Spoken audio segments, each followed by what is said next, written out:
All right, I'm here with Audra Dinell. How are you doing? I'm good. How are you today? I'm doing well. Thanks for coming on. Can you just tell the listeners a little bit about yourself? Yeah, thanks for having me. I've been excited to be on this podcast since I moved back about a year ago. I think we started talking about this, I don't know, in February too, before your first cohort started, I think. So I'm glad we can finally get you on. I know, me too. So my name's Audra Dinell, and I'm the founder of The Thread here in Wichita. I'm local to Wichita. I've got 2 little boys, 4 and 2, and met my husband here in high school. Okay, all right. And what high school did you go to? We went to North. Okay, I've had a lot of North guests. This is surprising. Like, you have. The alums with Rolf Potts, Richard Ryerson. I can think of a couple more I'm going to interview, so that's awesome. That's great. I never knew that. Elbert, I think, we call him. Elbert, that's we right. called him Nook in high school. Okay, So. or what's he go by? Skinny Chip Yadded now? Oh, so, does he? Yeah, that's his right name. So. Oh, cool. Yeah, he's Nook to me. Oh, wow. I've so seen him. I forgot about him. There's another one for the list. Yeah. Wow. Yeah. All right, so I've listened to a couple other podcasts that you've been on, and like the ICT podcast, shout out. You moved around a little bit. Can you talk about that a little bit? Yeah, sure. So, like I said, born and raised in Wichita, went to Wichita North, went to KU for a few years, came back to Wichita State, got married, did that whole thing, bought a house on the west side, and then got the opportunity to move to Fort Collins, Colorado in 2012. So Can't blame you. We love Colorado. Oh my gosh, we do too. So we sold the house, moved to Colorado, and lived there for 5 years, had our first baby there. I worked for a marketing agency out there called Mantuk Marketing, so it was super cool. And then got the opportunity to move to Honolulu, Hawaii, and spent 3 years there. Had another baby, moved back in the middle of the pandemic. Like, good timing. Sold cars, sold, oh my gosh, like we had a train of Facebook Marketplace cars coming to our house for, a hot 2 weeks there. It's like, here's the couch, okay, and here's the TV, and wow. How was Hawaii? It was amazing. I mean, it was good. Yeah. Never would regret living there. Man, we haven't been yet. I'd like to visit, but you have to visit. Okay. It is just kind of this magical little bubble. Life slows down. People are nice, and I mean, there's that whole sense of aloha. I mean, it's a real thing. Sure. Yeah. Is there one place in Hawaii you recommend to visit? Oh gosh, if you only can go to one island, I would go to Maui because you get the best of both worlds. I think there's Kauai on one end that's just total sleepy surfer, shuts down at 8 o'clock, totally natural. They don't have much tourism. Sure. They don't focus on tourists. Right.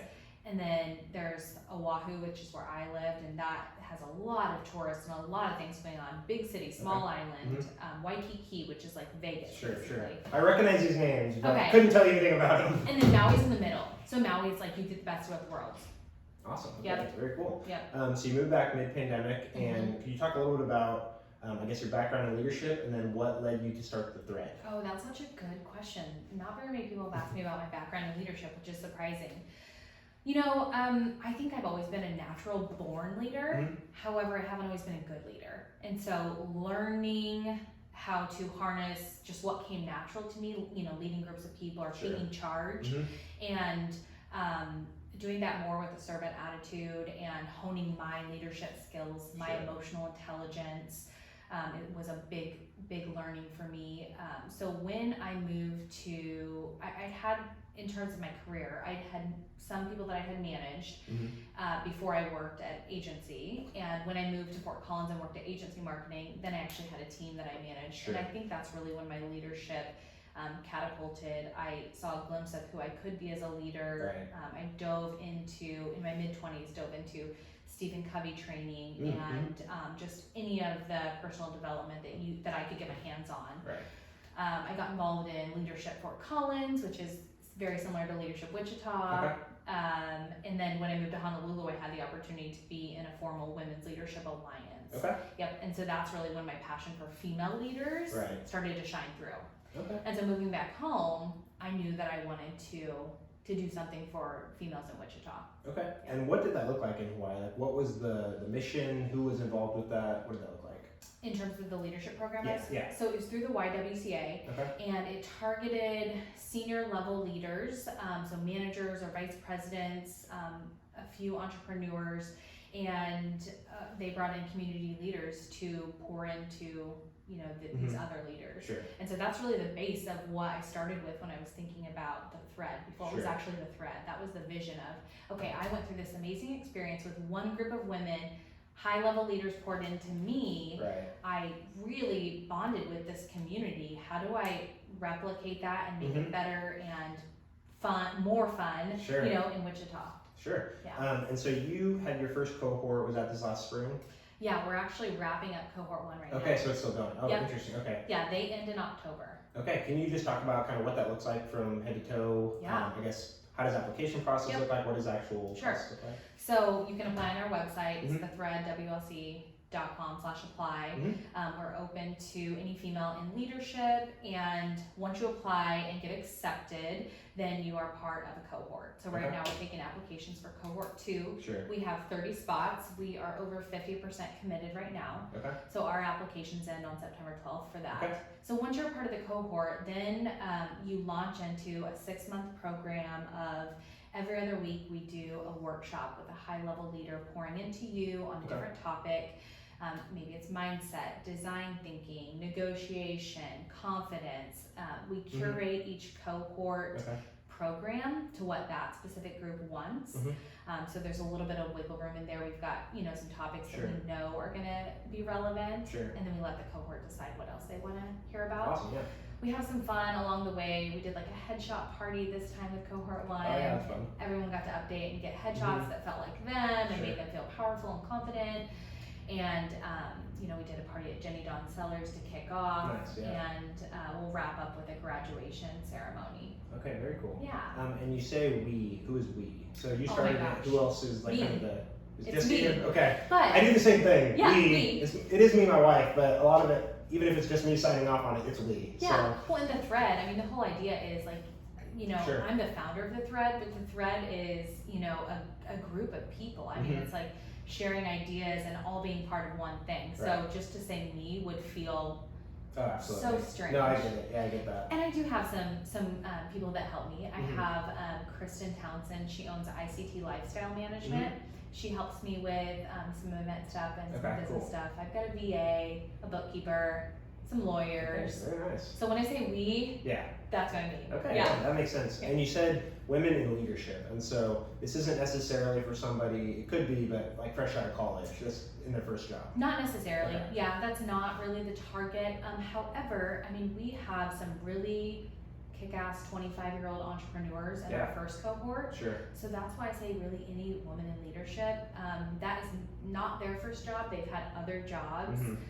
Probably one other job. But they launched their business, and to launch a business and stand out on your own, especially in your 20s. Right. Wow. Yeah, you're brave. For sure. So it's really not limited, strictly to a certain career or age or title. Sure. Yeah. So how do you go about, you mentioned you curate, or we curate, different speakers and everything like that. So are you going out and finding these other women speakers, or do you just kind of have some people in the back of your head, or people asking to come speak? What does that look like? All of the above. Okay. Yeah, so it really just depends on what topics we're talking about, what our demographic is. I want to make sure that the speakers connect really well with the cohort, so I want the cohort to be able to see themselves in some of the speakers, maybe 10 or 20 years down the road. And our speakers in our cohort, that demographic can sometimes be the same. So we've got some speakers who may be a part of cohort 2 and vice versa. Sure, that makes sense. Okay. And I think you mentioned it on the last podcast I listened to, but this could also be a good option for like a company to send some of their employees to, right? That are in leadership positions. Oh yeah, so it's not just for entrepreneurs, it's for corporate women. We have companies who've invested time and resources into the first cohort that are renewing for second cohort and sending another person. Okay. So Coke and Envision and Ameritrust have been a couple of our big early sponsors. Very cool. Of participants. That's awesome. Yeah. That's awesome. So as people that are watching can see, we're in the Hive right now. So how does that tie into kind of what the Hive is? I mean, I guess I don't know how long you've been in town. Is that when did you move back? We moved back July 2020. Okay, so about a year now. Yep. Did you join the Hive immediately? And can you talk a little about the Hive and how the missions kind of work together? Yeah. So Andrea was one of my first Instagram messages. That's how we do business these days. Oh yeah. And I met with her probably in August of 2020 and just said, hey Andrea, this is when I'm bringing to town. Our missions, support each other, and immediately she's like, yeah, join the Hive, here's how we can collaborate. Sure. So Andrea has been just a really big support. She's so great at connecting people, Yeah, she is. Great with business ideas. So she's helped me push my vision along a lot. Yeah. I'm speaking here on Wednesday at a lunch and learn on how to roll out red carpet service. So it's just been a really fun platform for me and a great connecting place. She's also been one of our moderators for a panel. Sure. So yeah, Very cool. I love working with her. No, that's awesome. It's cool to see different organizations that are working together, but they are separate. They just empower women. It's really cool to see. I don't know. I lived in Wichita most of my life, so I don't know if that's the same elsewhere. But it's cool to see, at least in Wichita. Yeah. So. I think that's a trend, and I hope that's a trend. But I just think that's the way of the future. You know, Sure, we have absolutely. this whole collaboration over competition Right. saying that Yeah. a lot of businesses are touting, and I think it's really cool when that really plays out organically in real life. Right. Yeah. I always say, I mean, again, I've mentioned that other podcast, but there's several podcasts in Wichita, and so it'd be easy to think of like it's competition between different podcasts or different companies or businesses or whatever, but it really is a rising tide raises all ships, and I that's agree. what I always try to go back to, no matter what it is. Yeah, I Yeah. agree. And we've got some really good podcasts here. Yeah. I think we need to do a podcaster meetup. We do. That'd be Yeah. fun. That'd be really fun. So how has Wichita reacted to the thread coming? So again, we had the Hive, so it kind of was prepped for something maybe along these lines, but how has Wichita reacted? Is it different than what you expected? Oh my gosh, I am so humbled and grateful. It's been a really good reaction. Awesome. And in fact, when I moved back in July, I moved back on July 2nd, and on July 16th, I had gathered a focus group of decision-making women, like Alicia Sanchez was one of them, Director of Diversity and Inclusion at Wichita State, and Amy Williams at Spirit, and just some really amazing women. And I was sweating and nervous, and I was like, this is my business idea. Is there any market for this in Wichita? And across the board, it's just such a strong response of yes, yes, yes. I wish this had been around for 10 years. Or Sure. some of the older Right. women were like, I wish this was around 20 years ago. This would have benefited me so much. Right. Just getting women in the same room and connecting on challenges that we face in particular, whether it be the old work-life balance Sure. or handling a confrontation that, you know, sometimes Right. women don't do as well with. Right. Not to stereotype, but No, those yeah, are just yeah. kind of the conversations Right. that come up. Yeah, absolutely. Yeah, the thread. So yeah, I'm super thankful. Wichita has really embraced it, and it's encouraging and exciting. Yeah, that's good to Yeah. hear. So, what does the structure of these cohorts look like? Just a little bit more. Are there like small group meetups? Are you all in person? How has the pandemic changed maybe what that could have looked like or would look like? Yeah, Or has so it has not. We Okay. started meeting in March, Okay. and we are meeting every other week in person. The space we meet in, we can socially distance. Sure.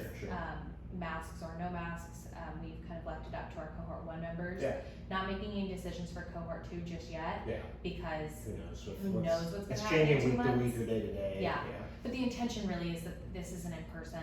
There is Yeah. not really an intention to take it virtually. That Sure. would be, so last case scenario, because I Right. think the connections that we're making are genuine and authentic and strong, Yeah. and it helps that we're in person. Sure. Yeah.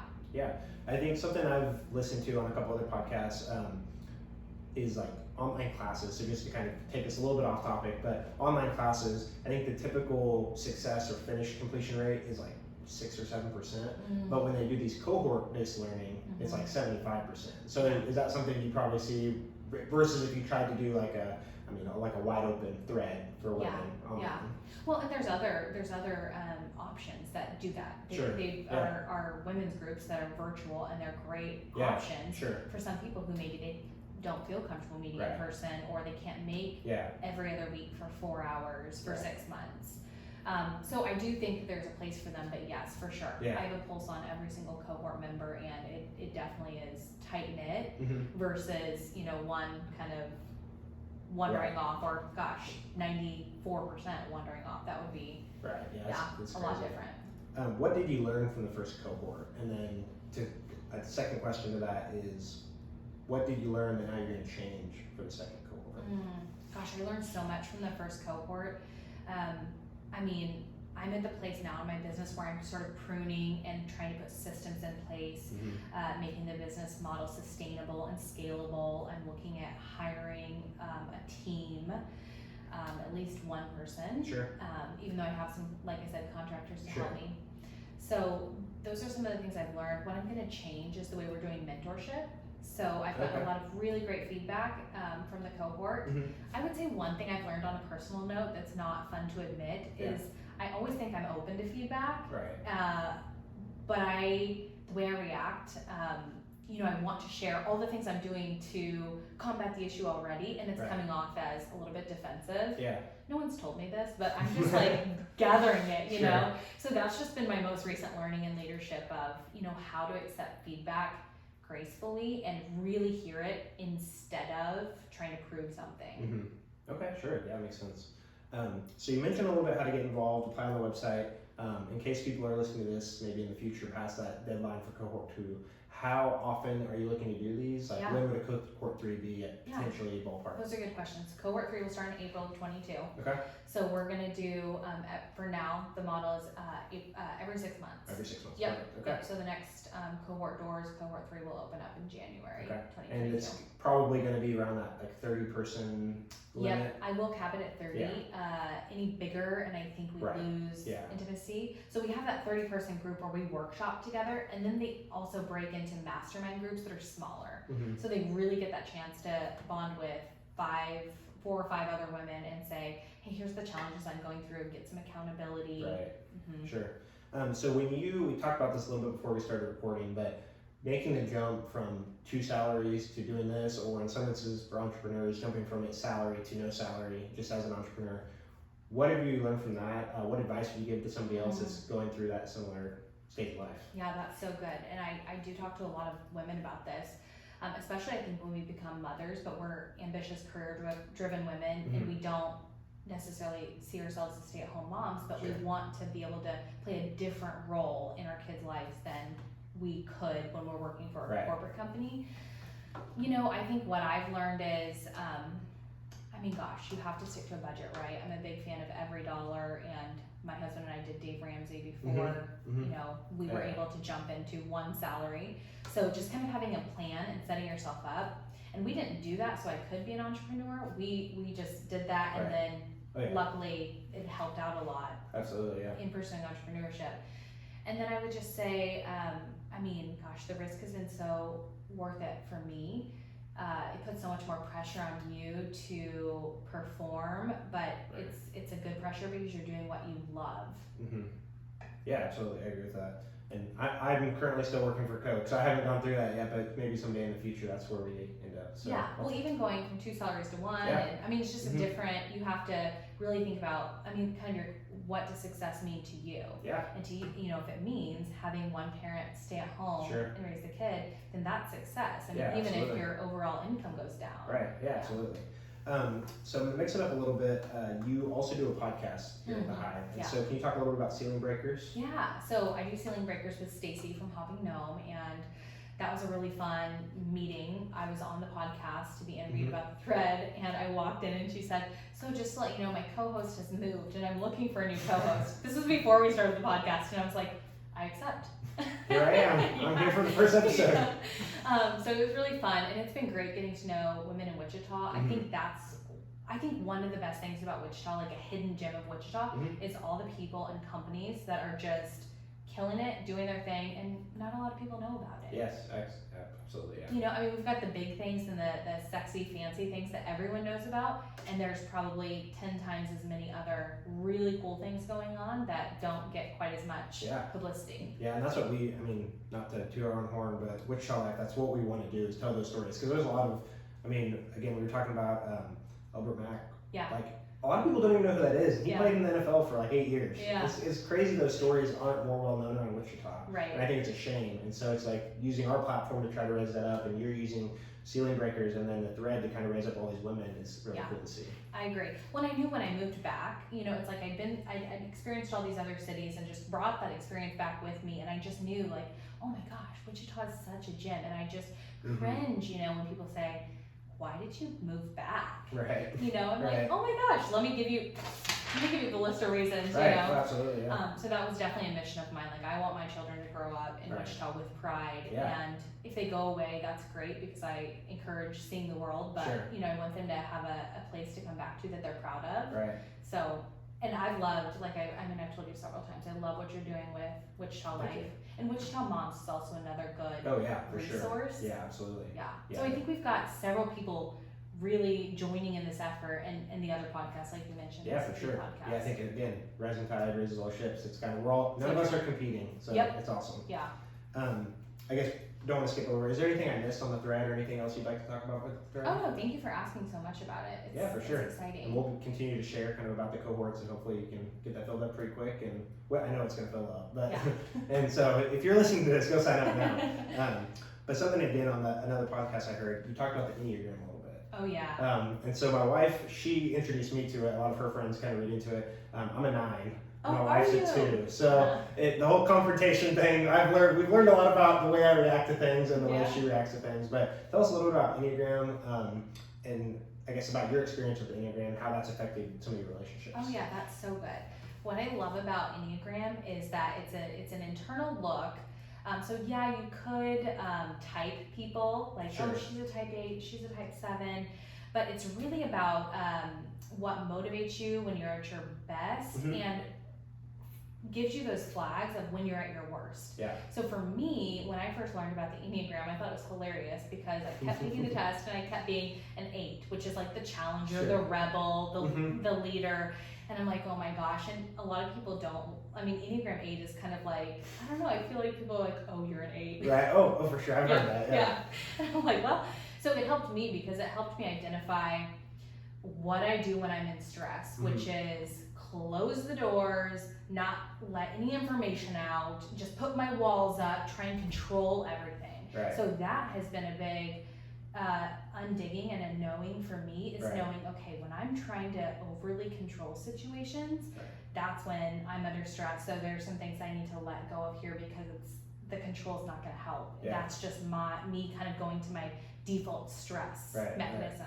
Yeah, makes sense. Yeah. Yeah, it's been really interesting just to kind of dive in because I don't know, some of that personality quiz, personality test type stuff, I'm just like, it's a little kind of frou-frou on the fringe, but the Enneagram's spot on. It's kind of funny. yeah. If you guys haven't taken the Enneagram test, just Google it and go take the test. Yeah. It's pretty interesting. They have free tests. Yeah. And then when you look at your, I mean, you can read, they give you like 6 pages to read by Mhm. yourself and you're like, yes. And Yes. it's not things people could necessarily pinpoint you as, Right, right? right. It's like internal. No, it's pretty impressive. I didn't go to visit. It's been a while since I looked at it, but I heard you talk about that and I hadn't bring it up. Yeah. So that's pretty interesting. So my husband's a 6, which Okay. is a loyalist. Okay, I And don't then- know much about 6. That's one of the ones I don't know very much about. so- Okay, and so it's a loyalist, and he's very concerned with safety and security. Sure. He tends to watch out for trouble Sure. and danger. Right. So the good thing about the Enneagram is it can tell you like, okay, this is your personality, this is how you're using it for good, and this is Right. how you're using it for negative. So sometimes, you know, it can affect your mindset if you're only concerned about security, right? Right.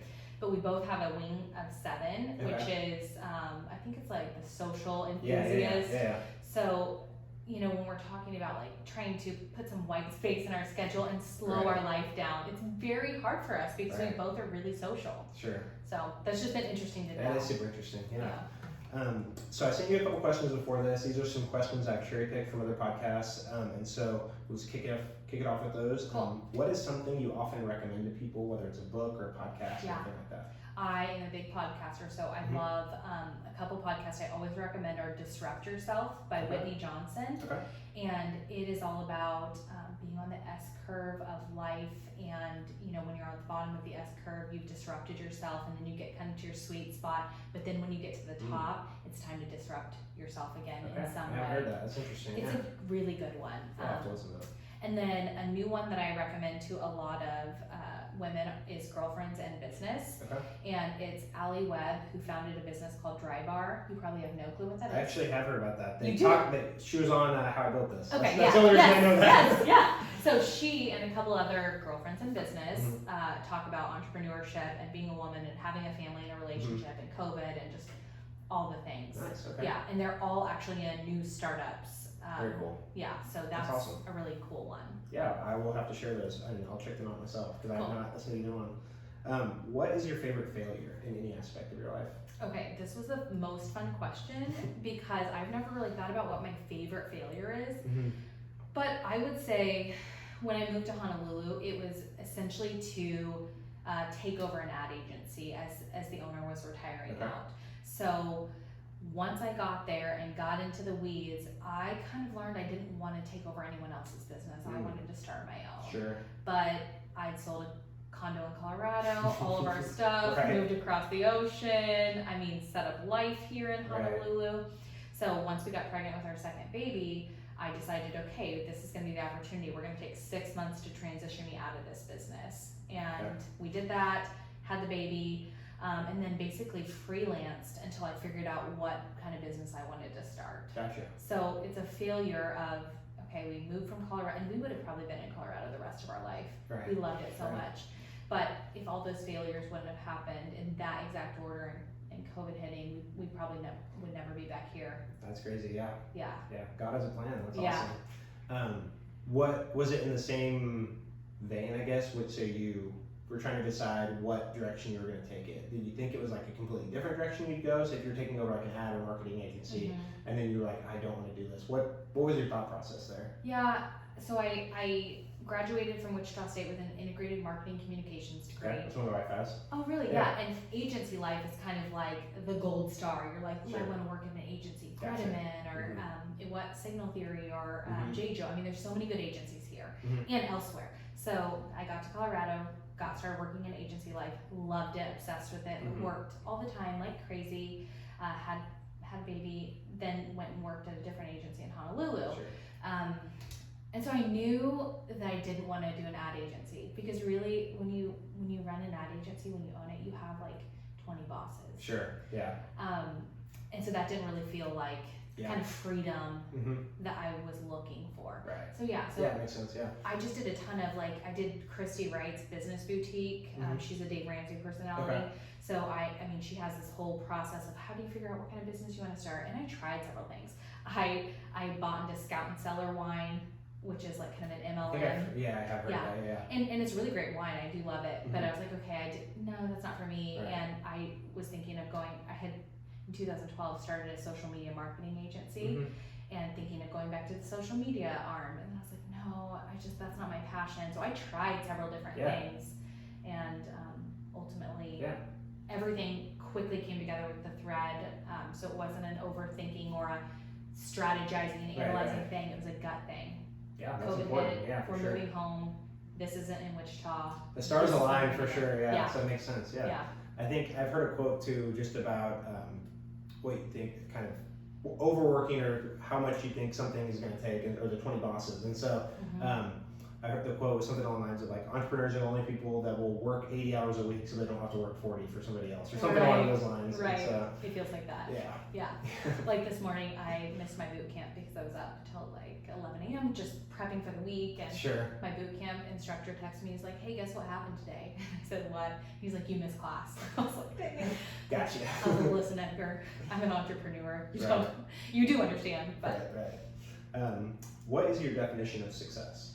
So good. I think it's really when I'm living my values. So I think everyone has to determine their own set of personal values and a vision for their life. And I think for me, the vision's always going to move. Every time I take a step, a new step will appear. So it's not being in that vision and living that vision. It's really just living the journey in my values. Sure, and I think that plays into that podcast you recommended, the S curve. So it's like when you get to a certain point, it's time to change it. So if your vision's the same the whole time, there's probably something wrong. Yeah. So, I guess to that point, maybe that's not exactly true because you want to have some kind of a North Star, but yeah, you can understand what I say. Yeah, I do, because I mean, your North Star you'll always add a step, right?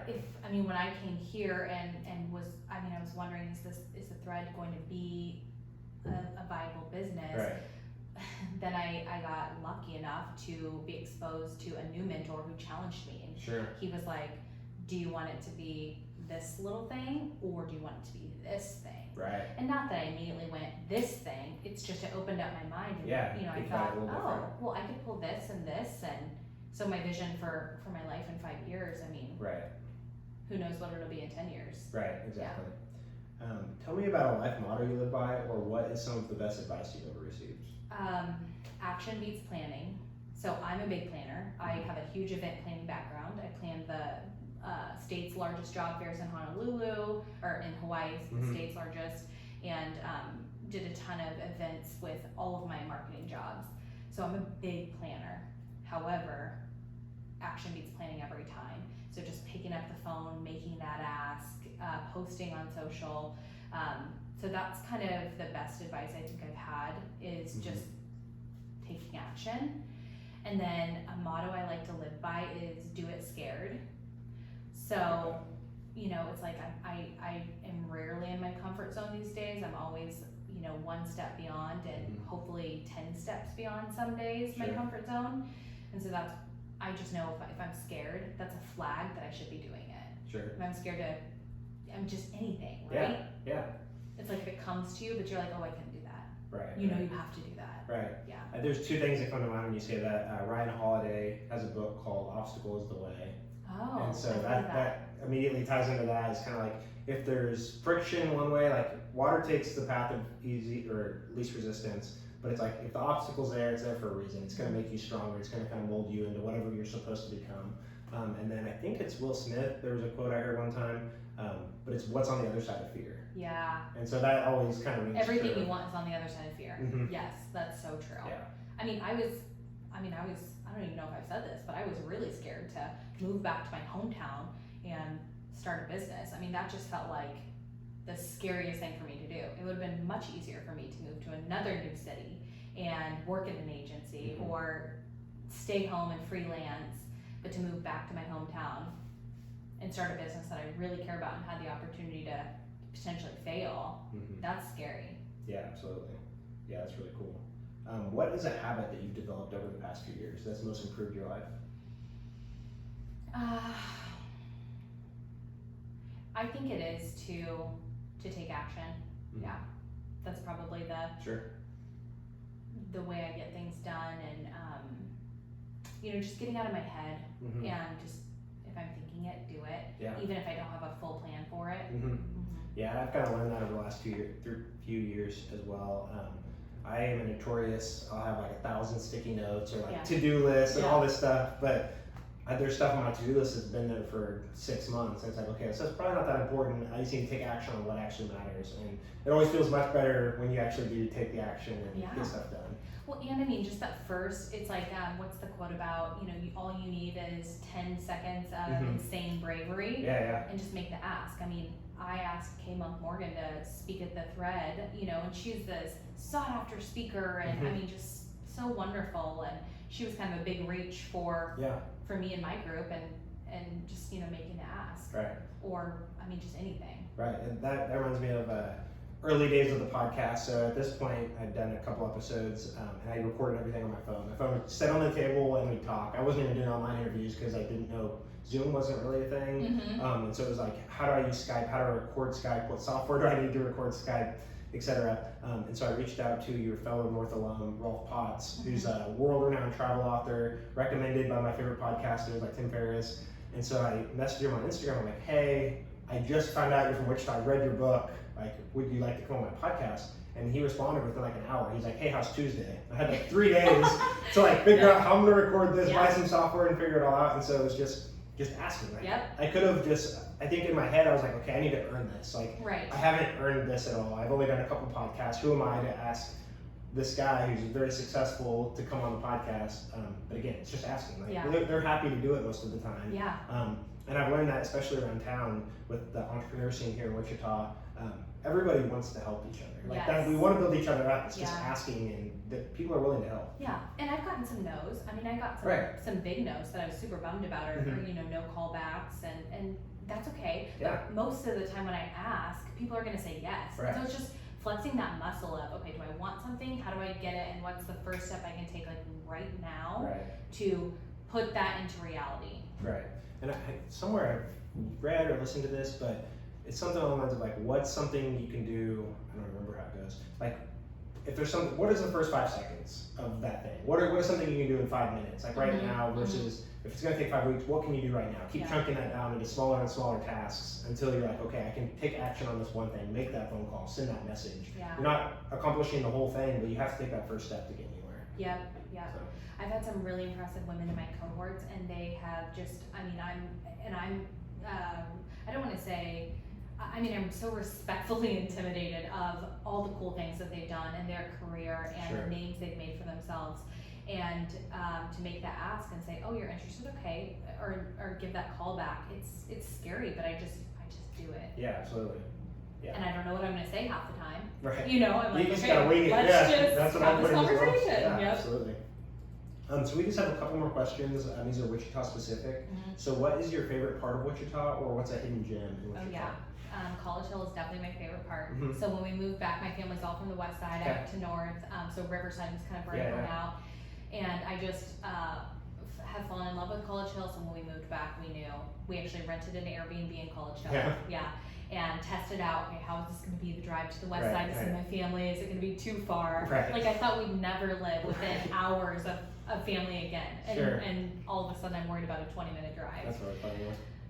But I love College Hill because, we walk every day in the morning or at night. All the houses are beautiful and unique. Just the community vibe is super cool. I love walking to Ziggy's and the Belmont and just all those good local shops. So much character in the houses. And Yes. Everyone's unique. It could be a $150,000 house next to $1 million house, but they're both super unique or cool in their own way. And the neighbors are just like on the lawn, hey, good morning. Yeah, it's really cool. I do love that. Yeah, it's really cool. And then hidden gem, I wrote it down because I had a good one.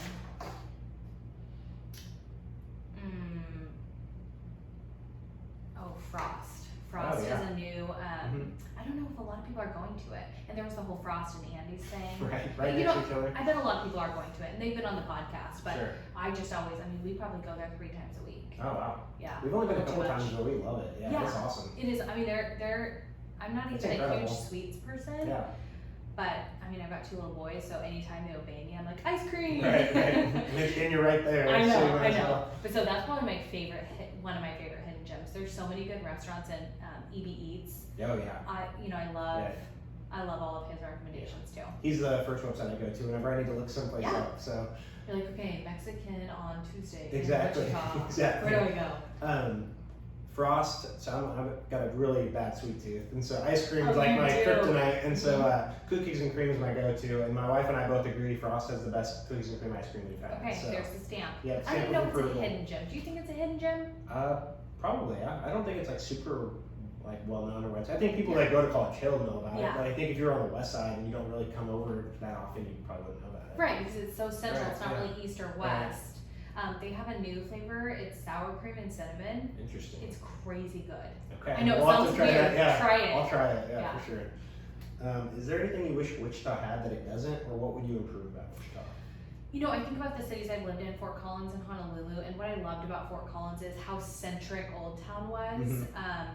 And so Wichita's making great strides with Masker Park and so many cool things, but I'd really love to see continued effort towards our city center and just, gathering around in those spaces and more businesses, more local businesses. One particular request, which I might do one day in my retirement, is a fancy cheese shop. Okay. There was this fancy cheese shop in Fort Collins called the Welsh Rabbit, and it was like amazing. Interesting. Yeah. I think it would do well down there. I think so too. Put it next to the homegrown and stuff down in that little block. Yeah. Or in College Hill, just or College Hill pop for in sure. next to Frost. I see. That feels like it would fit in College Hill. Yeah. Well, hey, if you see a fancy cheese shop opening in I'll assume it's you. 5 to 10 years, you can be like, yeah, Audra, you want to come back on the podcast and talk about your fancy cheese and shop? I'll take my 1% cut for helping talk about it. So, I guess while we're here, you're basically a lifelong Wichitan or rebound. What's your opinion on the Century 2 debate? I really am pro tearing it down. Okay. My sweet little 4-year-old loves the big circle building, and we went to see a play there, but I just think there's so much opportunity there for maybe potentially outdoor lifestyle. I'm on the same page. I agree. I've been to the Comic-Cons there, and I've been to a few events, and we've been to a couple plays there. Lots of good memories. It's awesome. but I think the people that are really attached to it, it's just nostalgic. I get the skyline debate, that it is one of the more recognizable buildings, but I think we could make like I don't know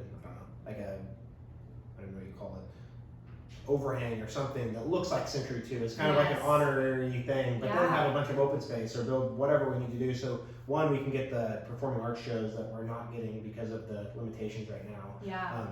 But also just open this place up. Like Knoxford Park, I've been to a couple of events there, and it's incredible. And it's such a small space compared to what Century 2 would open up, and how cool that could be right down there. I agree. I think that would go a long way towards making our downtown area more of like the city center. Right. Well, and I like that idea of like an overhang, because how often do we look at the Wichita skyline? I mean, we're not New York or Chicago, you know, on purpose, right? We're Wichita, so it's like, does our skyline matter? Right. It's as much 100% as nostalgia. Yeah. I say nostalgia is a hell of a drug, and I think that's what a lot of the.